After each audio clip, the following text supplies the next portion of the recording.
Okay.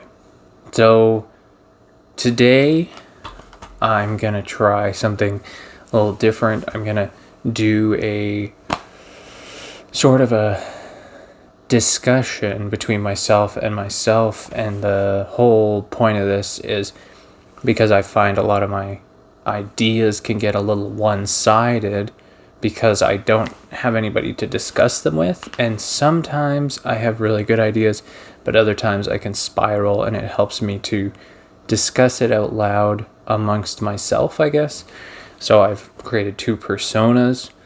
We'll call one is we'll call one Simon and the other one Sky. So Simon and Sky. So this will be Simon and this will be Sky. And they'll have a discussion about I guess we'll see. So yeah, let's jump into it.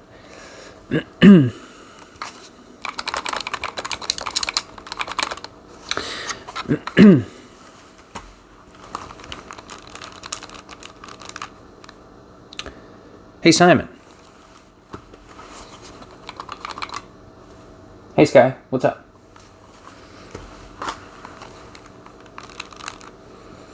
Have you ever thought about how the environment is getting messed up by humans, but humans really don't have anywhere to go? It's not like we can go to outer space, and it's not like we can just stop being, and we can't stop being human either, because a lot of that involves, our curiosity, and we can't just stop being curious about things. But a lot of the reasons why things are so messed up is because of our human nature.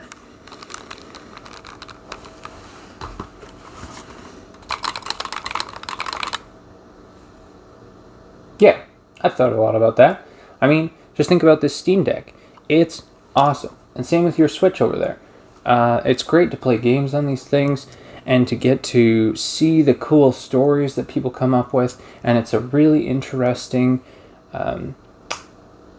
way to express human creativity. But the thing is, the sourcing of all these materials, the silica for the screen and the chips inside and the gold for all the electronic components and the plastics that had to be made and the little sensors that had to come from a factory somewhere and all of that, and et cetera, the batteries inside that, are really good, but I hope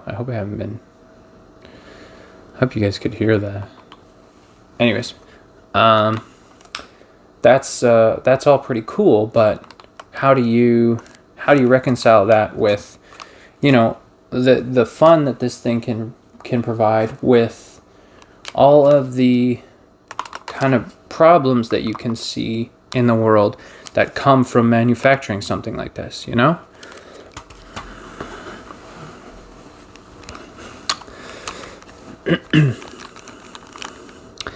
Yeah, exactly.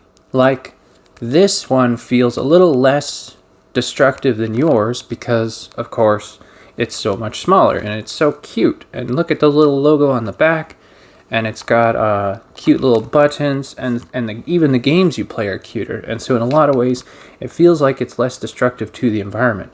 But of course, I'm sure the manufacturing processes were similar, and having 140 million units sold, that's a massive environmental impact. And how many of these had to go to the landfill? And then plus all the batteries inside that are irreplaceable because this unit is locked up and you can't really just pull it apart and pull out the unit battery and throw in a new one like the old days with those phones.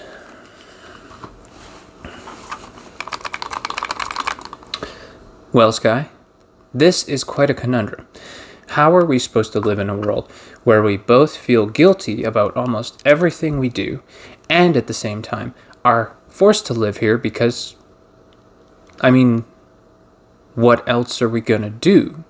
We have to do things, we have to eat, breathe, sleep, and, in a way, we have to entertain ourselves. Whether that's books, which take trees to produce. We need clothing. We need homes, which usually take trees as well. Clothing takes production plants and places to grow cotton, fields of cotton, usually in other countries, and all sorts of things. And you have big theater halls where you can go and enjoy your entertainment, your productions, but then how is that theater hall made? And it's like, well, is it better to have that theater hall be made and encourage more human creativity and artisticness? Or is it worse because that theater hall encouraged steel manufacturing and mining and deforestation? So these are really tough questions, Sky.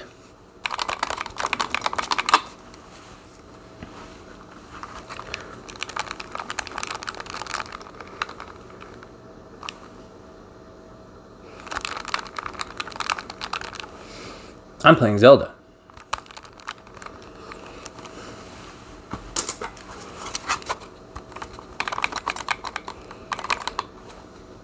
I'm playing God of War.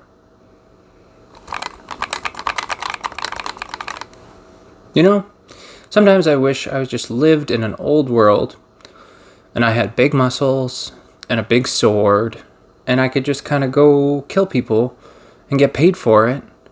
And that money was made out of gold instead of paper or plastic.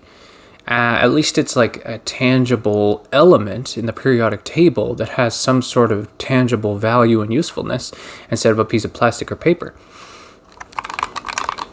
But hey, I can be Kratos on my little Steam Deck here, and that's pretty nice.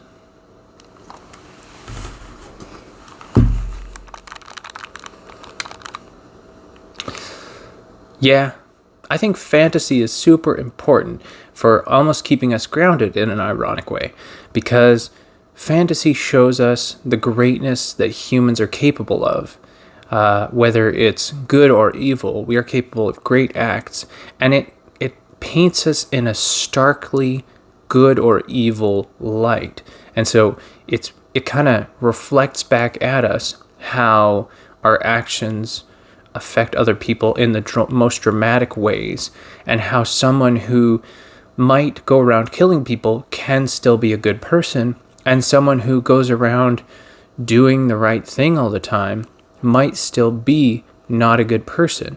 And fantasy and fiction really help highlight a lot of these things that in our day-to-day lives we maybe don't have time to think about, or they're just too literal and in our face almost for us to perceive, and we're able to make excuses about they're just a person, they make mistakes.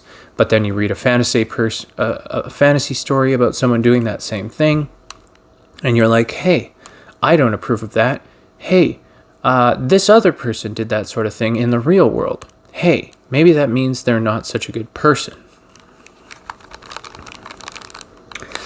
But coming back to our discussion about the environment, I think it is a balance. It's important for you as a person to not consume in excess. Do you need 10,000 handhelds? No. But do you need 0 handhelds? I don't think that's fair either. Does your job require you to have a laptop? Yes. So having a laptop is not such a bad thing. And does the world at large today require you to have some sort of computing device in order to kind of survive at all, especially a handheld one like a phone? Yes, it does. And so these sorts of things are almost a requirement for being able to survive in this day-to-day world. And so you can't be too hard on yourself for wanting and needing those things. But something you can do is prolong the lifespan of your devices. Get one device, like this Switch here, and keep it for as long as you can until it dies out or becomes completely obsolete. Get a laptop that will last you years and years, and push it for as long as you can before letting it go and getting a new one. Same with your Steam Deck over there. Don't dare get rid of it. It's super powerful. It can do a lot of stuff. It's even got a computer in it. So put it to as much use as you can before getting rid of it or upgrading. And that way, it'll be one less thing in the environment and in the landfill, and one fewer thing that Steam or whoever is having to produce more of.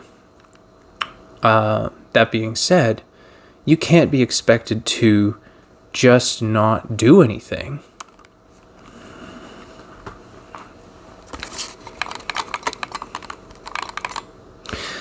You know, Sky, I really like where you're coming from, but it's harder to actually do these things than to say them.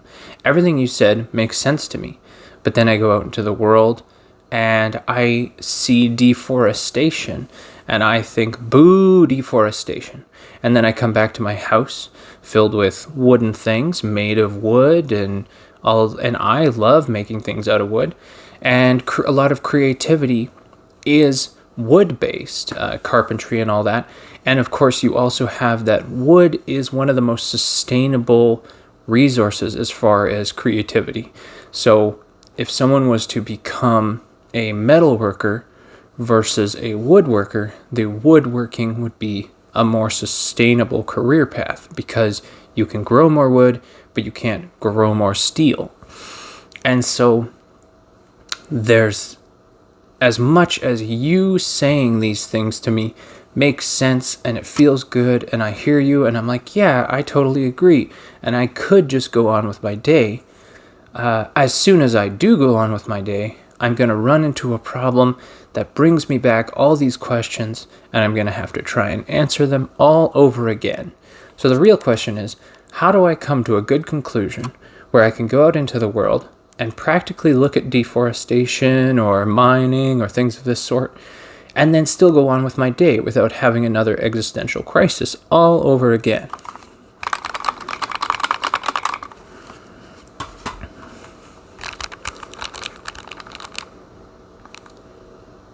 I don't know. Why would I know that? I'm in the same boat as you, man. But let's think about this practically for a minute. Okay. As much as having your emotions involved in this situation is important because you care about things and the things you care about matter. And so I don't want you to stop caring about things, and I don't want myself to stop caring about things either, Simon. But a lot of times you have to look at things practically. Can you make a small difference in your day-to-day life? Perhaps. Maybe yes, maybe no. But do you have to live and survive in this world that you've been born into? Did you choose to come into this world? No, you didn't choose to come into this world. Someone birthed you. And now you're stuck here. And there's really only one thing, maybe two, that you could do about that. We're not going to go into that right now. But if you are going to choose to stay here, and I certainly hope you do, then you can't take blame for the things going on around you. You can notice them and you can disagree with them. And if the opportunity comes to you, you can change them. But until then, you were born in this world against your free will, and you're stuck here, man. And there's nothing to do about it. Just do your best to live your life and love your people and enjoy yourself. And if an opportunity comes to make a difference, try and take it. And if an opportunity comes to do something that will worsen the problem, try and avoid that or reject that. But until those big opportunities come up, and while you're just living your day-to-day life, remember, you didn't decide to come into this world and contribute to these problems. But you're here now, and you gotta live. So just enjoy yourself.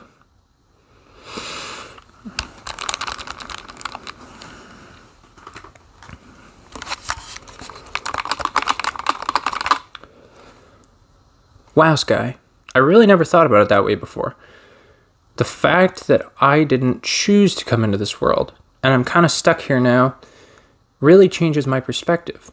I always felt really guilty about kind of just being alive almost, and like I was contributing to the problem just by doing nothing, by being here and existing. And the world was going to hell in a handbasket, and there was nothing I could do about it. But regardless of being able to do nothing about it, I'm still here making it worse. But thinking about it from the perspective of, I was born, it wasn't my choice to be born, but now here I am. I really want to enjoy myself. I want to hang out with my friends. I want to consume media. I want to create new things and, make things out of wood, make video games, make YouTube videos, make music, all these things that really worrying about the environment all of the time kind of stops me from doing, because I feel like I'm just continuing to contribute to the problem. And so I really think this talk has helped me work through that idea of it being on my shoulders and how I can let that go and just enjoy myself. And if something comes up for me to help out, I can help out. And if something comes up for me to make things worse, I can reject that actively. But besides that, I've got to just live my life. I've got to live in a wooden house, and I've got to make things and enjoy my life. So yeah, thanks, Sky. That was really good. Anytime, Simon. Have yourselves a good day. All right. Anytime, Simon. Oh.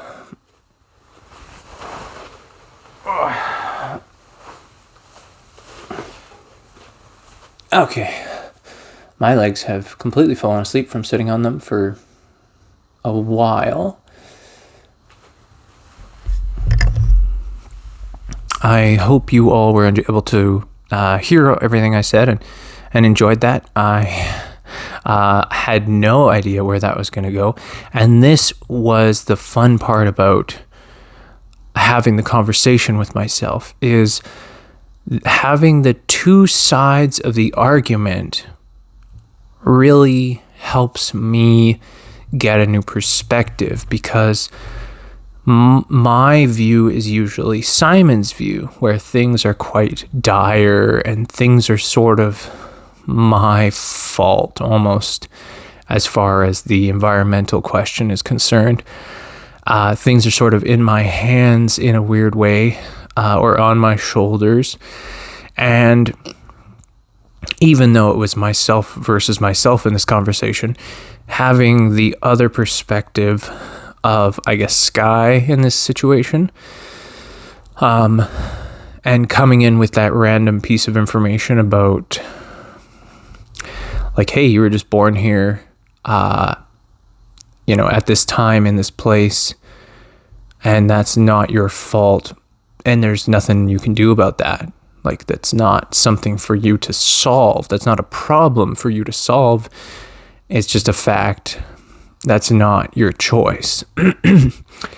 And that was just something I'd never thought about before. So that was helped me work through into a new point of view, which was a lot of fun. So anyways, I hope you all enjoyed this sort of strange back and forth conversation with myself sort of thing. I had a lot of fun, so I hope you did too. And I hope everybody has a good one. Bye.